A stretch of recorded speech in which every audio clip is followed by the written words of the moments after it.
Hosting the Author Studio, the Edina Arts Center is a jewel in leafy Roslyn Park in the city of Edina.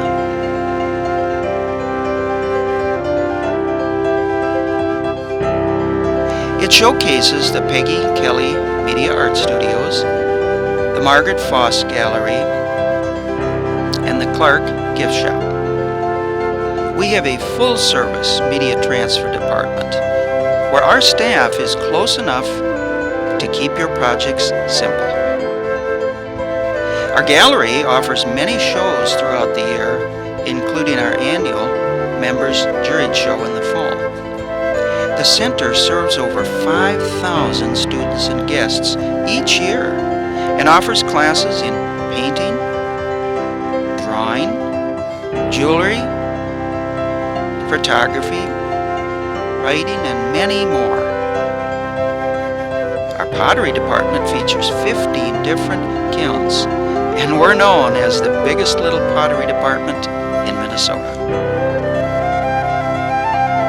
At the Edina Arts Center, we live up to our slogan of, "Every day, I need art." Now sit back and enjoy this episode of the Author Studio, hosted by Colin Nelson.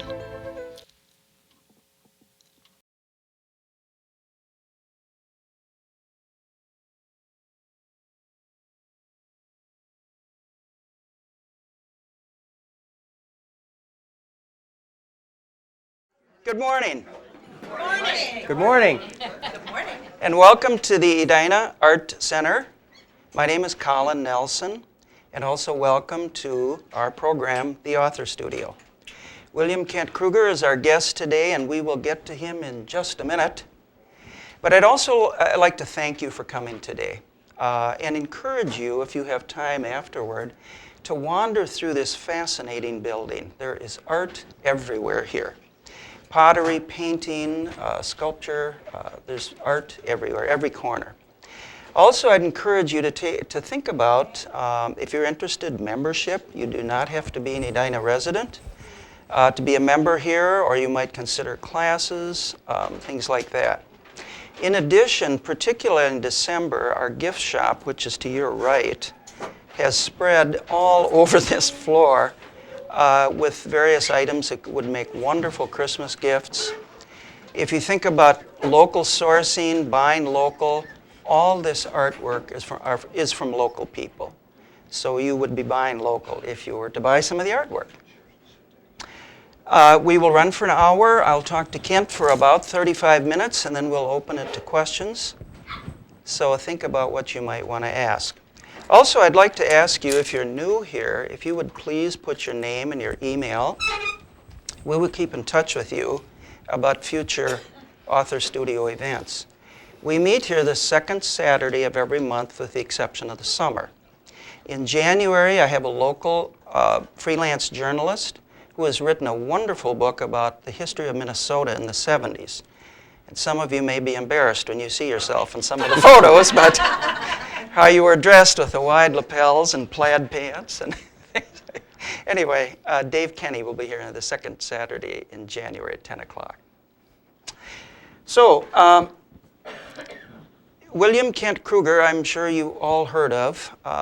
He's won numerous awards as a wonderful writer. Personally, I've known him for several years, and I think his best quality is his generosity.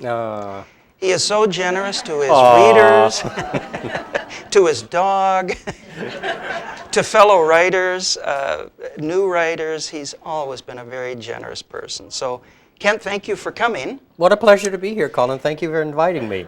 And you and your website, you have a short video where you talk about your book, Ordinary Grace, and you say it is the best book you've ever written.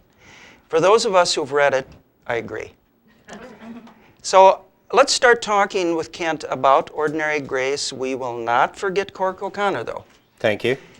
Got a little story. He's my bread and butter guy. So, first of all, Kent, for people who have not read Ordinary Grace, I doubt there's anyone in the room that hasn't read it, but can you tell us what is it about? In a nutshell, It's very different from my Cork O'Connor series. This one takes place in the summer of 1961 in a small town deep in the very beautiful, at least in my opinion, very beautiful Minnesota River Valley. It's the story of a Methodist minister whose beloved child is murdered. That's the compelling mystery component to the story. But at heart, it's really the story of what that terrible tragedy does to this man's faith, his family, and ultimately the entire fabric of this small town in which he lives. Mm-hmm. By the way, that small town where you placed it, I think was where I grew up. So where did you grow up? Le Sueur, Minnesota. I think there's a very close connection here. How about, why don't you read a little bit of it, would you please? Yeah, I'm just going to read the prologue, which is a single page. That's one of the reasons I'm going to read it. The other reason I'm going to read it is I think it's pretty good. I agree. So this is the way I bring readers into Ordinary Grace. All the dying that summer began with the death of a child, a boy with golden hair and thick glasses, killed on the railroad tracks outside New Bremen, Minnesota, sliced into pieces by 1,000 tons of steel speeding across the prairie toward South Dakota. His name was Bobby Cole. He was a sweet-looking kid, and by that I mean he had eyes that seemed full of dreaming, and he wore a half-smile, as if he was just about to understand something you'd spent an hour trying to explain. I should have known him better, been a better friend. He lived not far from my house, and we were the same age. But he was 2 years behind me in school, and might have been held back even more, except for the kindness of certain teachers. He was a small kid, a simple child, no match at all for the diesel-fed drive of a Union Pacific locomotive. It was a summer in which death and visitation assumed many forms: accident, nature, suicide, murder. You might think I remember that summer as tragic, and I do, but not completely so. My father used to quote the Greek playwright Aeschylus. He who learns must suffer, and even in our sleep, pain which cannot forget falls drop by drop upon the heart, until in our own despair, against our will, comes wisdom through the awful grace of God. In the end, maybe that's what the summer was about. I was no older than Bobby and didn't understand such things then. I've come 4 decades since, but I'm not sure that even now I fully understand. I still spend a lot of time thinking about the events of that summer, about the terrible price of wisdom, the awful grace of God. Thank you. Okay, that's the end of the show. we don't need any more. When did you start writing that, Kent? About 3 years before I showed it to my publisher. I'm best known as the author of the Cork O'Connor Mystery Series, which, if you're not familiar with my series, set up in the great north woods of Minnesota. And a very long time ago, my publisher said to me, "Kent, we only want Cork O'Connor stories coming from you." But several years ago, many years ago now, a story idea came to me that wasn't a Cork O'Connor story. Mm-hmm. And I knew that if I wrote it, it was going to be a great risk because obviously my publisher wasn't interested. I didn't know if anybody else would be interested. But it was such a compelling story that in the end I had to write it. So I cleared the decks, and over the course of the next 3 years, every moment I had that wasn't committed to a contractual obligation for my Cork O'Connor series, I spent writing the manuscript for Ordinary Grace. So it took me a much longer period of time than almost anything else that I've written, and it was also one of the most joyful writing experiences I've ever had. Well, I suppose part of that was you didn't have the obligation of a contract, so take your time on it? Yeah, I had no expectations. Nobody was anticipating it was going to be a particular kind of a book. I could write whatever I wanted to write, and oh my God, was that liberating. Wow. Yeah, love to have that again. Where'd the idea come from?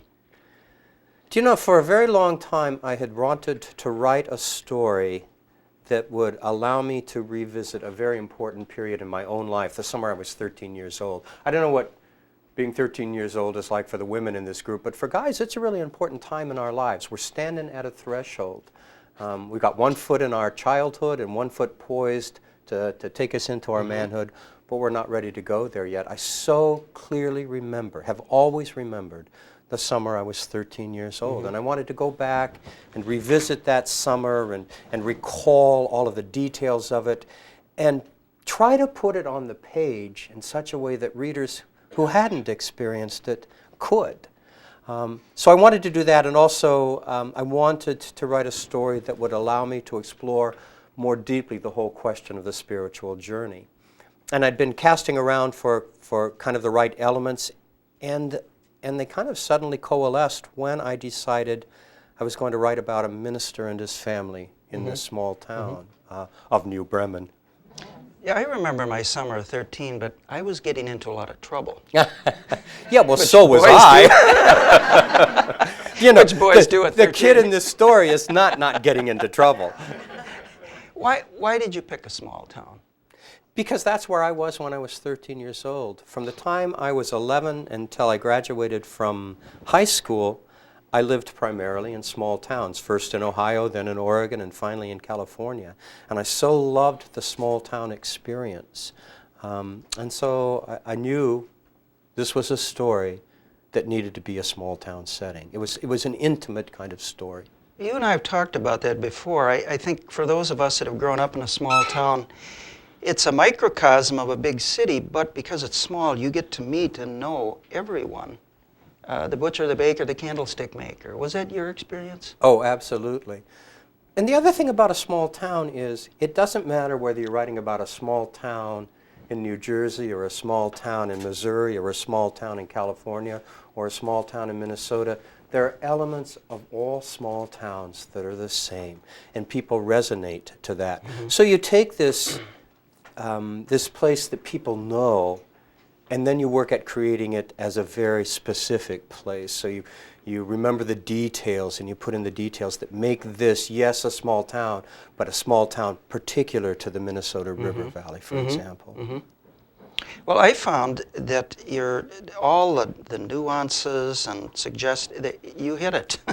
Well, I'm glad. You hit it. You hit that small town life so well, and it must have come partly from living in them. Oh, I had such a glorious time writing this book and going back and recalling that. I honestly went back and I looked at newspapers back from the summer of 1961, just so I had the whole sense of that right.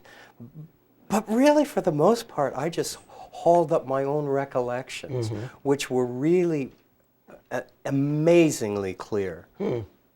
Yeah. And then you take that, and because you're a writer of fiction, you sort of elaborate. You know, that's what fiction writers do. You take a little bit of the truth, and then so much grows out of that. Yeah. Why did you choose a minister as one of the main characters?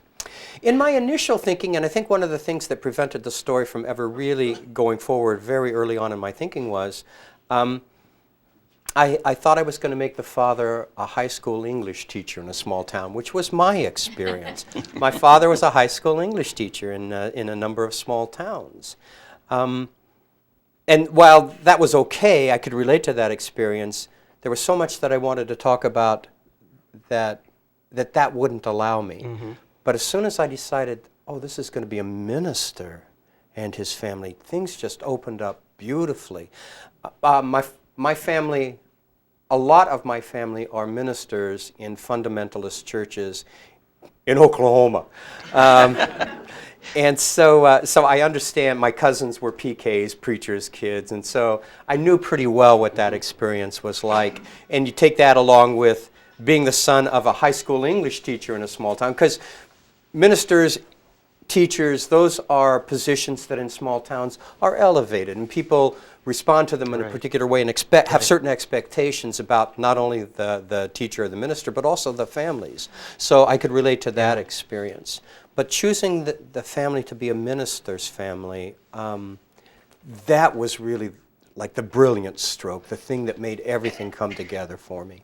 To me, it gave it such depth in the spiritual aspect. And how much of that is your faith or your spirituality? You know, for anybody who knows the Cork O'Connor series, in those, across the course of those books, you begin to see more and more the whole question, lots of spiritual questions begin to bubble up in the plots that I've created. And that's something that comes very naturally for Cork O'Connor. He's a man with a foot in two different spiritual traditions, his white Catholicism, he's Irish Catholic, and his Ojibwe spirituality, because he's a mixture of heritage. And so the question of his spiritual journey is one that's very natural for him, and he's very often trying to figure out where his own individual spiritual path lies. And I think that's a part of who Cork is, because that's always been a part of who I am. I grew up, probably like so many of us, with a particular religious training. I grew up Anglican in the Episcopal Church, and probably like a lot of people here, because I can see a lot of my contemporaries in this group. When I graduated from high school, I kind of put my religious, I thought, journey behind me.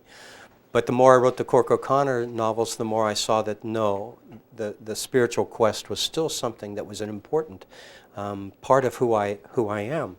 And so Ordinary Grace allowed me to talk more deeply about my own faith, my own belief, which in the end was very simple, and invest that kind of questing in terms of the characters who participate in the story.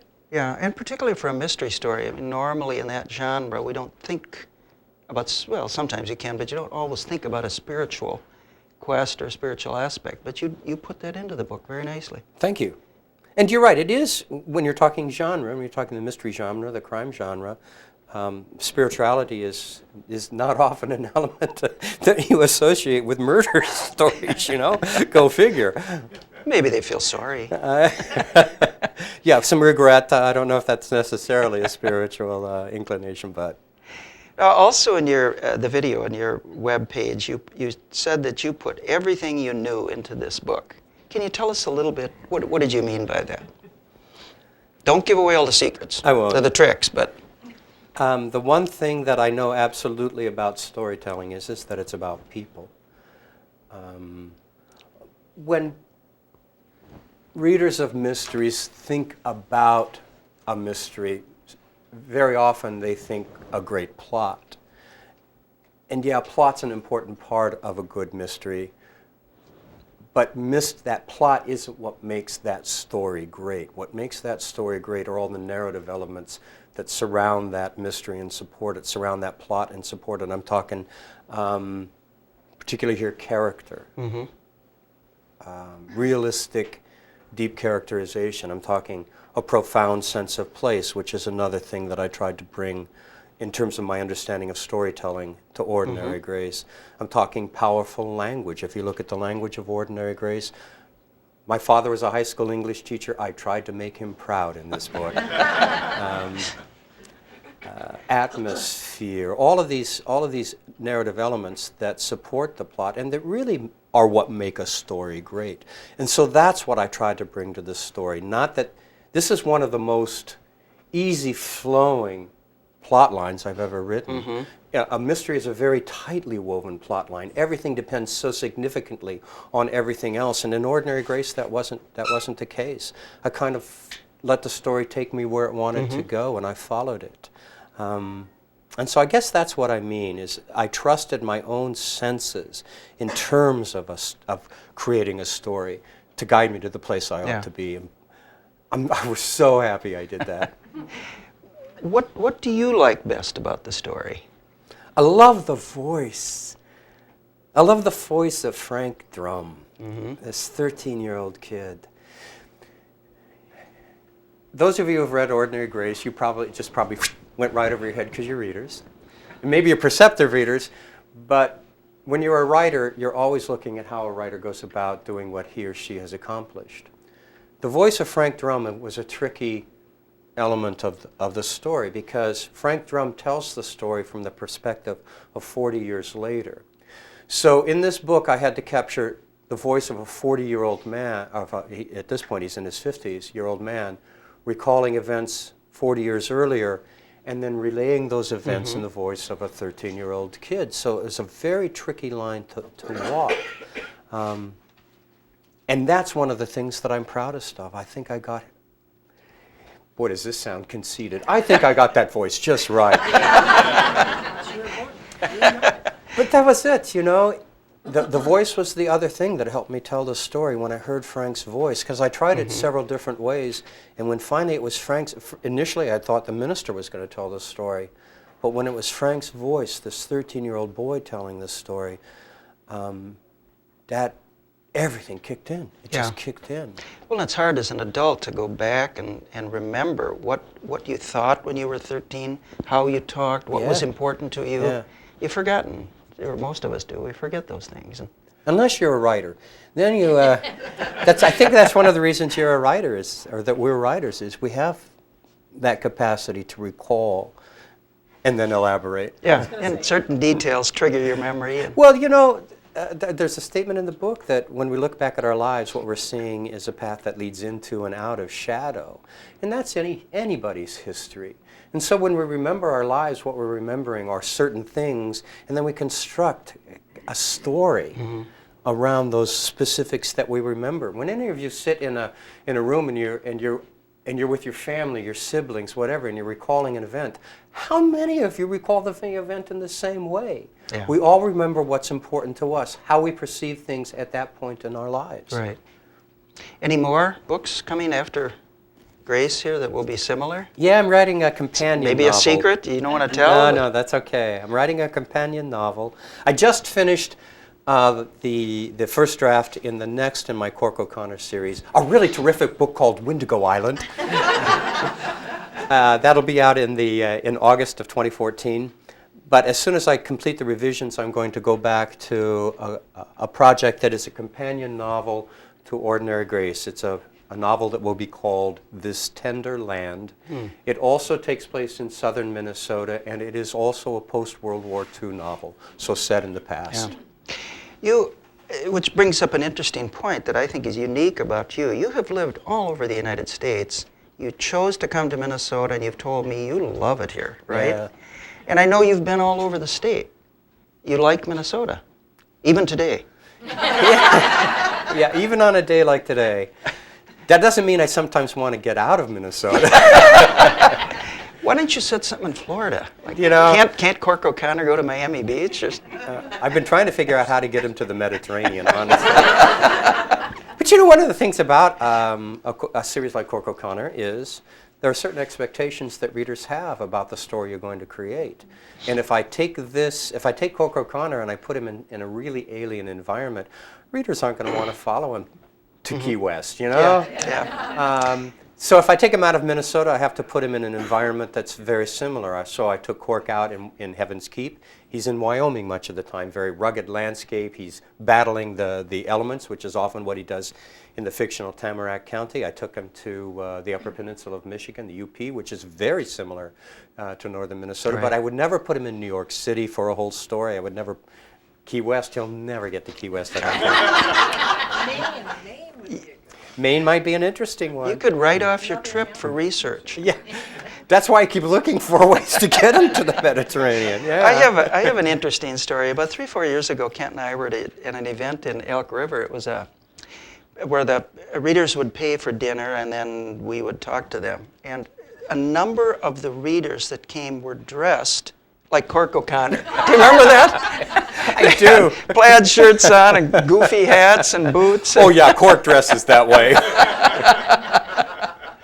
Do you remember that? I do remember that. Well, here's what I'm wondering though. Cork he's kind of beat up and he's getting older. What's going to happen with him? God, I love that challenge. I mean, we think of our protagonists, too often we think of our protagonists as set in a time and a place and a particular physique. I love the fact that Cork is aging over time. I love creating a different character every time I sit down to write about him. I love visiting his family at different points in their lives. When I began writing the Cork O'Connor series back in the early 90s, I envisioned Cork as a man in his very early 40s, which was where I was at that point in time. Over the course of the 14th book in the series, his family has aged about 13 or 14 years. So his young son, Stephen, who was Stevie in the beginning, was 5 years old when I began the series. In Tamarack County, the most recent book, he's now Stephen. He's 17 years old, and my God, are his hormones raging. So, you know, I followed this kid through 12, 13 years of his life. And it's been the same with the rest of Cork's family, and the people in Tamarack County are important to the stories. And that's part of what's kept it fresh for me, is following this journey, the saga of the O'Connor family in Tamarack County.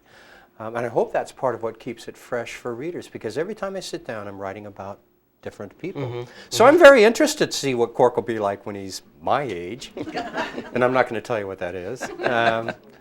Or beyond, you know? Well, let's go back to the beginning. He's such a memorable character, and you were talking earlier about how character is so critical to any story. Where did he come from? You know, the very first seed of Cork O'Connor, here it is. And I swear it's a true story. Long before I knew I was going to write anything like the Cork O'Connor series, before I had a really specific idea for a story, I had an idea for a guy. And I thought I could build a story around a guy who was, this is all I knew about him at that point, he was the kind of guy who was so resilient that no matter how far life pushed him down, he would always bob back to the surface, and his name would be Cork. Honest, that was the first seed of Cork O'Connor. Okay, that's the end of the program. And then I made the decision to set my work in the North Country, in the Arrowhead region. And when I took a really good look at the Arrowhead, northern Minnesota in general, I realized it's very hard to tell a story, a good story, a real story up there without somehow including the Ojibwe, the Anishinaabe, as an element of the story, because their influence is ubiquitous up north. So I decided I was going to include the Ojibwe culture as a significant element of the book. Then I decided, well, let's make Cork a man of mixed heritage. He's got a foot in the white culture, and he's got a foot in the Ojibwe culture. And then the question was, okay, people of mixed heritage in the North Country could be Ojibwe Finn, Ojibwe Swede, Ojibwe Italian, Ojibwe German, Ojibwe Welsh, you name it. What's he going to be? I happened to be sitting at that point in time on an arts board committee with a woman who was, in fact, Ojibwe Irish. And she was smart, and she was eloquent, and she knocked my socks off, and I thought, okay, Cork's Ojibwe Irish. Yeah. And Corcoran O'Connor was pretty much fully born at that point. That fits. Yeah. Well, you yourself have not only lived all over the country, you've had probably more different kinds of jobs than almost anyone I know. How much of your experience, past experience, goes into Cork? Do you draw on different jobs you've had? Not for Cork per se, for lots of the characters in the stories and lots of the elements of the stories. I go back because I worked construction, and I logged timber, and I mopped hospital floors, and I did all kinds of things. I delivered newspapers. Didn't all us guys deliver newspapers at one point in our lives? So I draw on all of that for a lot of the characters. But Cork himself, he's just been part of the evolution. A lot of who he is comes out of me. Cork's a family man. I'm a family man. Cork's a guy who believes in justice. I believe in justice. Cork believes that you make commitments in life, and come hell or high water, you stand by those commitments. I believe that. Cork believes that in this life, the love that we have in our families is probably the most significant experience that we're going to have here on this earth. That's pretty much what I believe. That said, Cork's very different from me in so many ways. Cork O'Connor. O'Connor's an Irish name. Krueger's not Irish. Cork is Catholic. I grew up Anglican, Episcopalian. I'm now Methodist. Cork has a lot of Ojibwe blood in him. I have no native blood in me. Cork has a significant law enforcement background. I spent a night in jail once.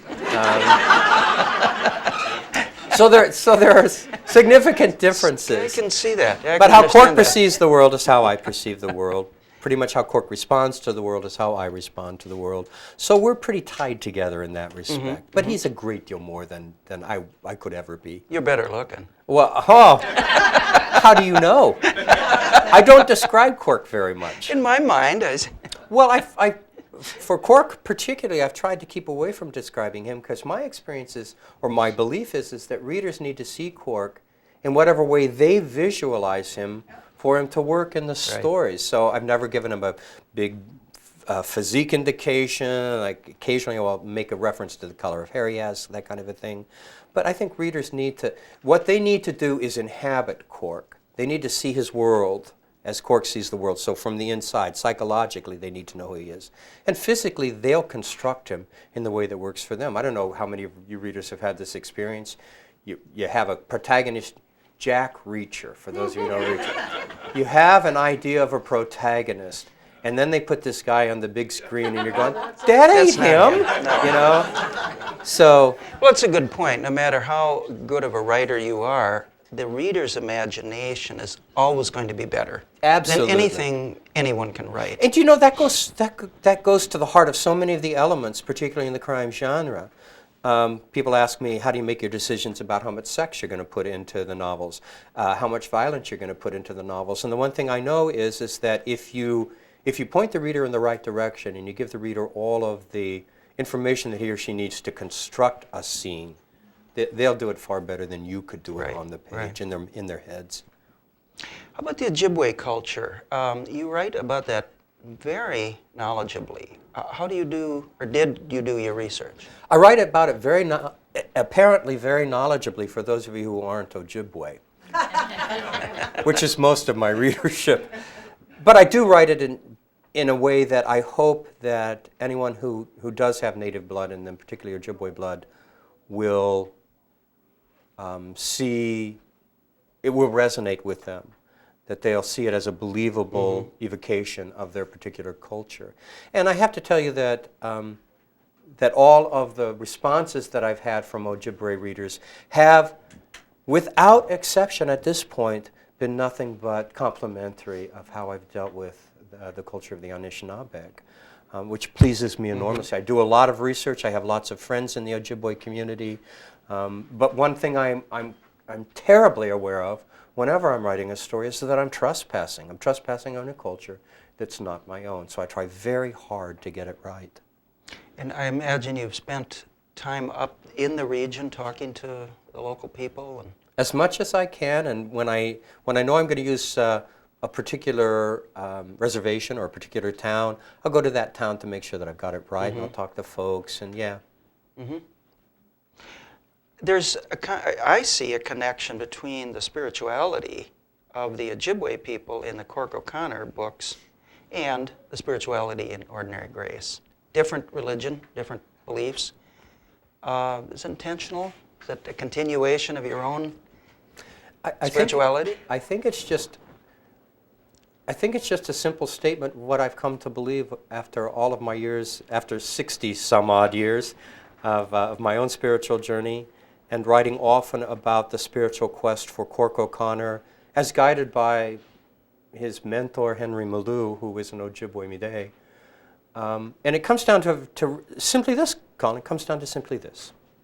I believe that through all creation, no matter how small or how large, a great spirit runs.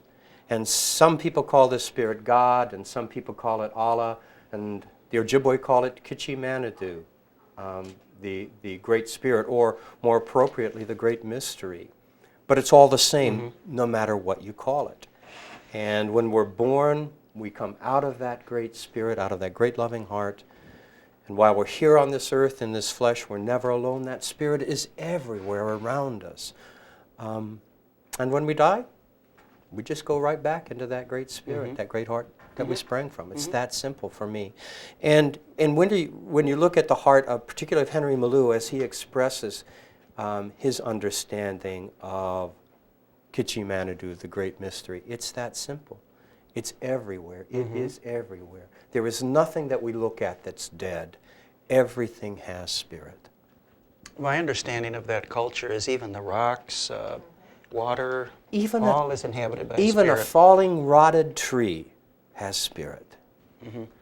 Yeah. That's wonderful. I mean, what a wonderful, simple belief. Yeah. You know, and if we all treated the world as if we believed that profoundly, boy, we would treat the world differently. Yeah.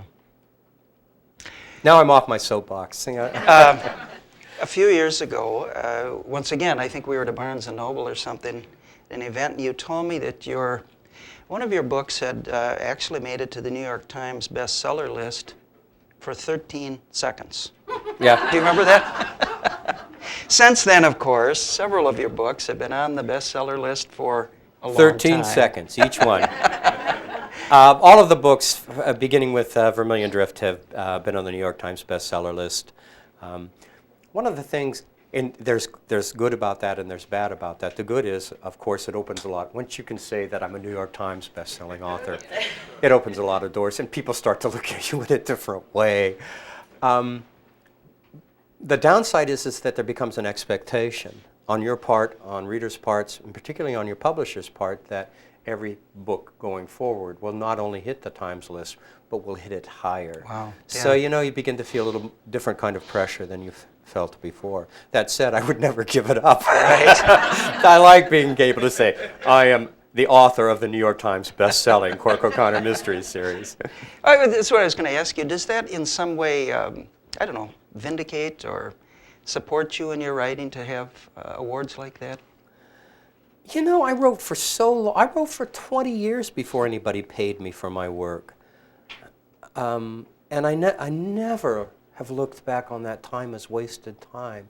Because I'm very disciplined. I write every single day. 7 days a week is what I shoot for. And that's what I love to do. Mm-hmm. And so, looking back all those years, what I understand is I spent pretty much every day of my life at some point doing what I love to do most.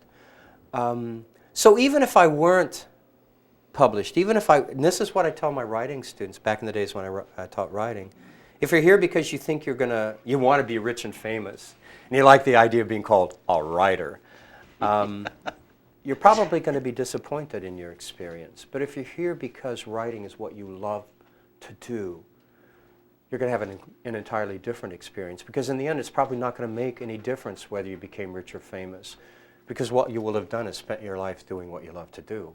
And where's the problem with that? Mm-hmm. That said, it is nice to know that people respond to your work, and that's the best thing about it. I support myself now. This is what I do full time. Thank you, Lord. But more than a royalty check, what I love is to hear people say, I really enjoy the stories that you tell. Mm-hmm. Tell us a little bit about your wonderful wife, Diane, and the deal you had with her when you went into writing full-time. Would you mind talking about that? Well, I always wanted to be a writer. Okay, so here's the naive view of writing. My wife and I got married at 22, and very shortly after our wedding, I told her, honey, if I'm not famous by the time I'm 25, I'm going to have to leave because there's something wrong here. Well, 25 came and went, and I was still just in my very early apprenticeship in writing. Then my wife went to law school, and I made a deal with her. I said, okay, I will support us. I'll be the sole support of the family while you go to law school. And then when you finish law school, you'll support me, and I'll write. Well, anybody who's gone to law school knows you end up terribly in debt. So that didn't happen. We both went forward in our working. And I was writing at the same point in time. And then I learned about something called the Bush Artist Fellowship. And a Bush Artist Fellowship, you don't have them anymore, unfortunately. But a Bush Artist Fellowship at that point in time, all know the Bush Foundation, very philanthropic organization. And their Artist Fellowship was designed to give an artist a full year, or sometimes even a year and a half, to do nothing but focus on your development as an artist, as a writer in my case. You weren't allowed to work while you were on the fellowship, and when I heard about that, boy, did I want one of those. So I applied for it. That was in November of that particular year. The announcements of the winners weren't going to be made until the following March, and between November and March, I went through lots of periods of doubt, and I was always telling myself, what a stupid idea this is. I'm married to a wonderful woman. And during that whole period, Diane was propping me up with encouragement and telling me how much she believed in me. And all along, she was saying to me the unthinkable. She said, you should quit and write no matter what happens. So So a few weeks before the fellowship announcement was made, as I was riding the bus to work one morning, not wanting to be there at all, I heard Diane's voice. Well, that's not true. I'm not crazy. What I heard was her advice coming to me with great clarity. If you want to write, then write. So I gave work. I gave notice at my job that same day, and went home and told Diane my decision. And here was this woman looking at the very real probability of becoming the sole breadwinner, of giving up any hope we might have for a big house and designer clothes and a brand new car. She told me how happy she was for me and how much she believed in me. Yeah. And that made all the difference in the world, Colin, all the difference in the world. That's a wonderful So there's my story. Did I marry well or what? And she's rich. Now. Let's do this. Let's take questions at this point, because I'm sure a lot of you have many questions. Back there. I have a craft question. Sure. Excuse me. Still hopeful, Excuse me. One. Kent, if you could then repeat it briefly. Indeed, I will. For people who will watch this on television. Indeed, I will. Thank you. I'm sorry. Okay. My first comment is I love Ordinary Grace. Okay, for those of you who didn't hear, she thinks Ordinary Grace is the best book ever written. Did I interpret that correctly? I wanted to preface my question with that comment because I picked it up thinking, I don't know. And I've been recommending it. Thank you. In fact, I couldn't bring it to have you sign it because a friend is We'll have to get buy together. another one. scouring through the house thinking that's what I really want. You could buy another book. Thank you, Colin. My craft question is, how do you come to learn how to contain a story into, a readable amount? Does that make sense? Sure. I can see it more easily with a mystery, but with Ordinary Grace more. What's the trick? What's the craft trick to not writing 1,000 pages? Or writing too few. The question, it's a craft question. How do you know how long this story is going to be? How do you know where it's going to end, and not make it too long, and by the same token, not make it too short? Give the reader how do you know what's going to be satisfying to the reader in terms of the telling of this particular tale? And I think that that's something you learn when you sit down and over and over and over again you try to craft a story. Iron Lake was not the first manuscript I ever wrote. I wrote 2 really bad books before that, and I wrote a lot of really bad short stories as well. And in all of that, I never thought of that as wasted effort, because I was learning how to tell a story. How do you satisfyingly bring a reader into a story? How do you keep their interest maintained? How do you make the story compelling and keep that pace going to the end? And how do you make that end satisfying? In a mystery, it's a very difficult thing to accomplish, quite honestly, because in a mystery, not only do you have to create a puzzle that will keep an intelligent, readers of mysteries are intelligent people. How do you create a mystery that will keep intelligent people guessing across the whole course of the work, and at the end, and here's the kicker, come together in a way that's entirely logical, has to be, and emotionally satisfying. And I think that's something that you learn. It's also, I think, if you come to writing as a reader, as a lover of stories, you have an innate sense of some of these things as well. I have friends who, here's the way I write, and this helps me know where the end of a story is going to be, because I think that story through before I ever sit down to write it. So I know how it begins, I know how it ends, and I know most of the significant occurrences that will take the story along. I have friends who write very differently. They wade into the story and discover it as they go along. And your question is exactly my question to them. How do you know when it's over? And the answer is they've learned that as they've developed as writers. So I think you know when the story has been told. But just knowing when the story has been told is only part of it. You have to know how to take the reader out of the story. So here's a craft answer to that. When you're writing in the genre, it's like taking a reader down a river. And periodically in that river, you need to give the reader some rapids, something exciting to keep them from getting bored on the trip. So when you're writing in the genre, you give moments of suspense. You create these scenes in which your characters are in some sort of a jeopardy or in some sort of a tense conflict situation. And you do that all the way along. Toward the end of the novel, toward the end of your story, you're going to create the greatest set of rapids that your character will ever have to go through. And you create it in such a way that the reader's going, oh my God, how can they ever survive this? But of course they do survive.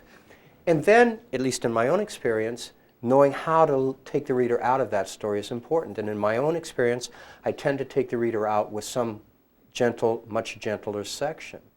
In Ordinary Grace, I did the same thing. If you read the epilogue of Ordinary Grace, that's the way I took the reader out of the story, in a gentler way that pointed the direction to where all of these people they cared about would go.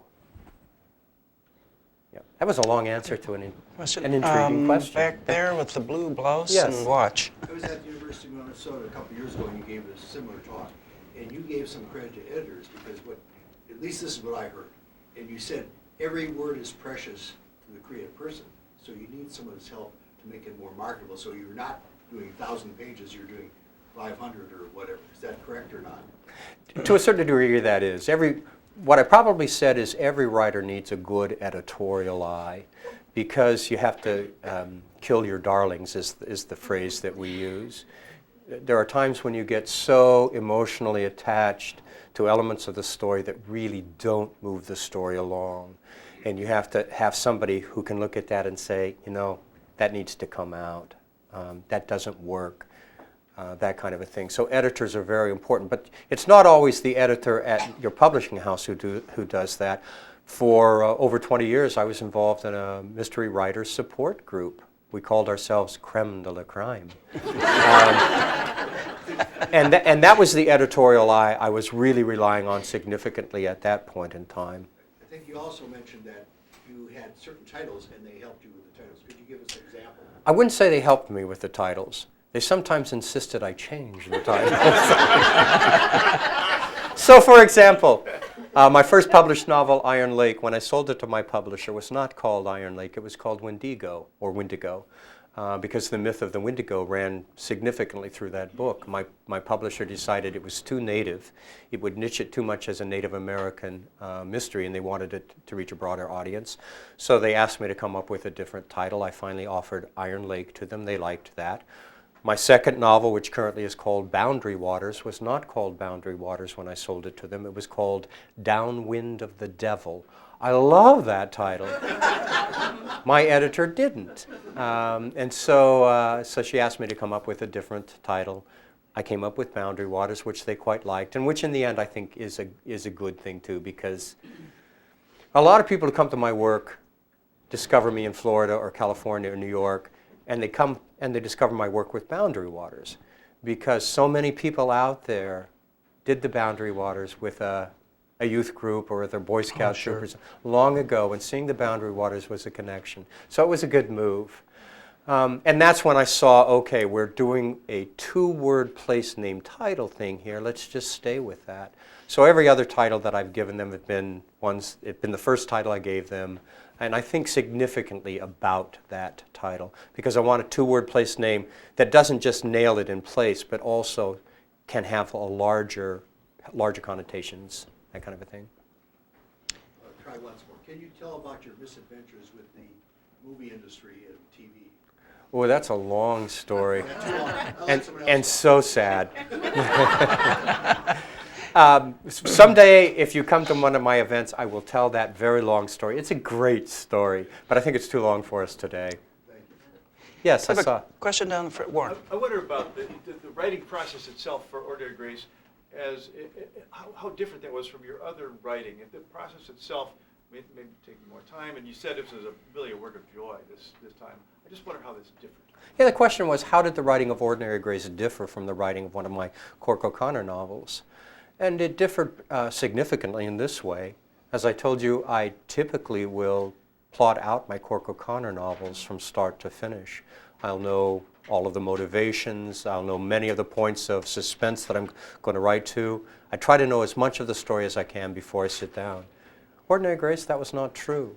I knew the thing that was going to happen at the heart of it that would drive much of the emotional impact of the story. I knew the characters. I knew the town. And beyond that, I just gave free rein to my imagination and my memory to create the story as I went along. So I would I write every day in a coffee shop. That's where I do all my creative writing. So every morning I would get up and I would go to the coffee shop with very often no clear sense of what I was going to write that day, but with, in the end, a very clear belief that whatever I was going to write would be the right thing. And that's how the process occurred for me. It's never been that way before. It might never be that way again. That's why this was such a special project. I think such a special book, at least for me, came out of that process. I'd like to try that again. But I have contracts.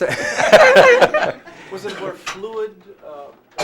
Effortless is not probably right, but more fluid? It felt effortless. Honestly, it felt effortless. It was the easiest story in the end that I've ever written. And I think that was not only because it was a different approach, but because I was writing so much out of the deep roots of my own experience to create this story. I was writing so much about what I had experienced. And there was, one of the reasons we write is because it's magic. We're participating in magic. And I can't, there's so much that occurs that I can't explain except that it was magic. You know? That's what I love about it. One of the things I love about it. Back there with you, sir. Yeah. Yeah, I'm such a fan of yours, I even went to the St. Clair Broiler Oh, and did sat you? in your old booth. Now you've moved to another country. Yes. I made a pilgrimage to Aurora. Okay. Very different Aurora than the one I write about. It was a disappointment. Yeah. Don't tell them that. The only thing that was there that I can remember was an A&W root beer stand. Yeah. Yeah. Now for my question. Megwitch. Miigwech. I just love that part of the culture. Why did you kill off Corpse Wife Joe, and then that name reappears in Ordinary Grace? Is there a connection? Joe appears in Ordinary Grace, that name? Isn't that the minister's wife? No. Ruth is the minister's wife. Sorry. Okay. Back to the original part. Okay. Why did you kill off Corpse Wife? Do you know, I used to try to keep, the question is why in one of the books in the series does Cork's wife bite the dust? Although I tried to do it in a much more sensitive way than biting the dust. Okay, and I used to try to keep that occurrence a secret because readers who are following the series might not necessarily reach that point. But I gave up because it is probably the question I get asked most often when I do events. And here's the story of that. When I finished the manuscript of that particular novel, and I'm not going to tell you which one it is, Joe was still alive because that's what I wanted. And then I read that first draft start to finish, as I always do, for the very first time, to make sure that all of the elements are correct and the energy is fine, and that the ending is the right ending. And I got to the ending, and it was not the right ending. It was the ending I wanted, but it wasn't the ending that the story had been set up for. And if I've learned anything at all over all my years as a storyteller, it's that you have to step back and let that story go wherever it wants to go. So I rewrote the ending as it is now, knowing that it would upset a lot of people, and honestly not knowing where it was going to take me and Cork and the O'Connors in the course of the series and in their lives. But it was the right ending. And I have to tell you, I so, odd as it sounds and as unfeeling as it might sound, I'm glad that I ended the book that way. Because the journey, my journey as a writer, and being a part of Cork and the O'Connor's journey as they heal from that great wound in their lives. It's just been wonderful. I've been very happy to be a part of that journey.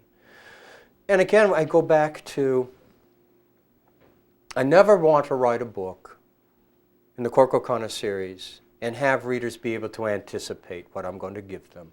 I want them to open a book knowing that I might kill off anybody, even those they care about. So when I put people in jeopardy in the stories, they really are afraid for them. I want this to continue to be a dynamic family, a dynamic series. I want the writing to continue to be a dynamic process for me. So that's why I do those kinds of things. Time for a few more questions. Hello, anybody back here? Hi, folks. I will make one statement. I left several books in our winter home in Arizona, and I had another one beside the bed up here. When I started reading and learned about the untimely death of someone, I was upset, we'll say. And we had several other deaths that week and whatever. And my wife, who's not a reader of the whole thing, she said, "You're mourning the death of this person more than."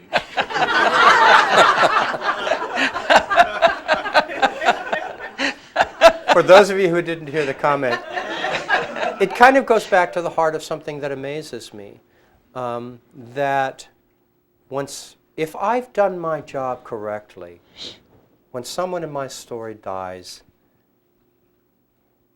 and readers care about this character who never existed, but grieve as if they're grieving for someone in their family or someone they loved, I know I've done my job right.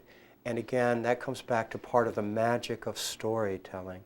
If you've done your job right, the magic works, and people live for a little while inside a world that doesn't exist.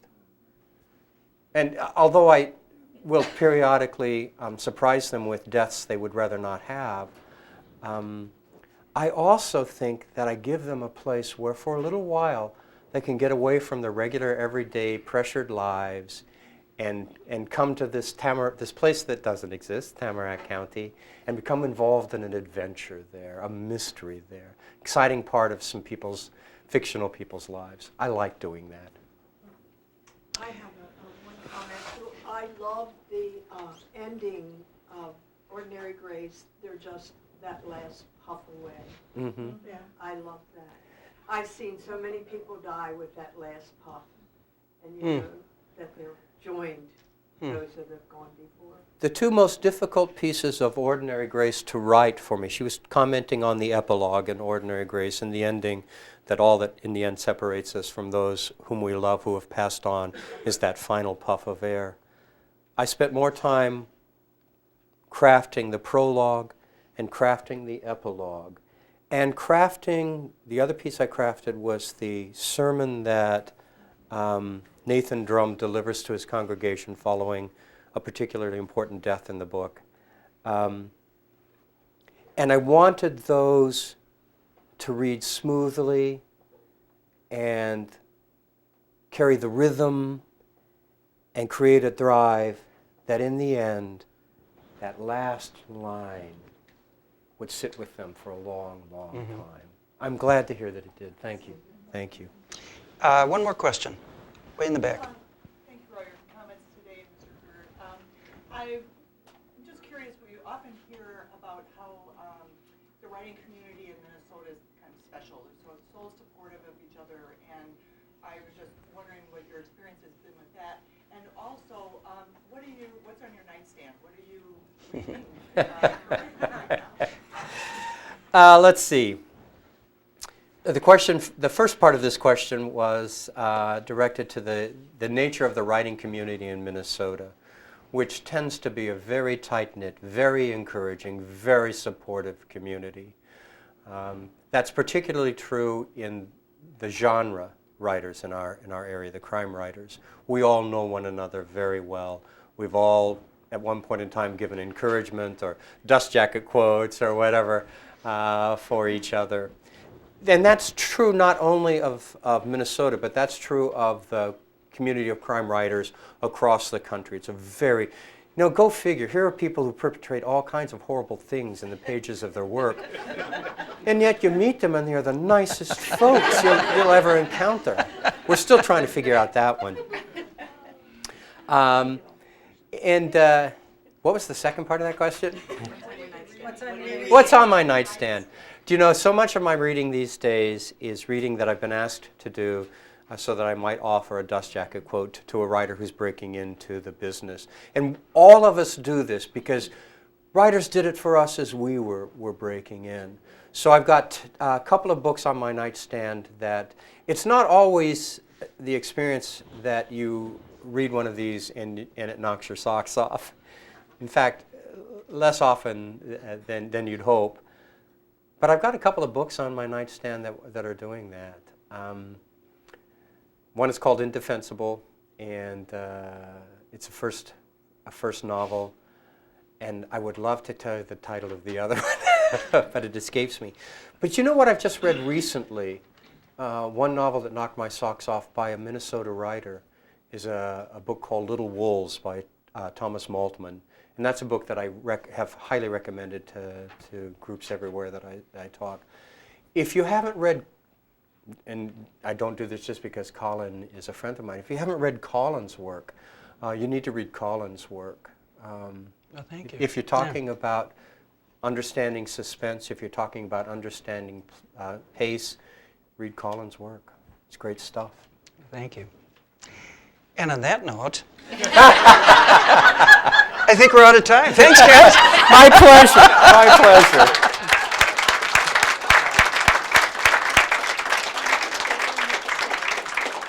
I think Kent will be willing to stick around for a while, so if you have questions or would like to buy books out in the lobby, he will sign them. And thank you again for coming. Thanks, folks. Hey, look, the sun came out.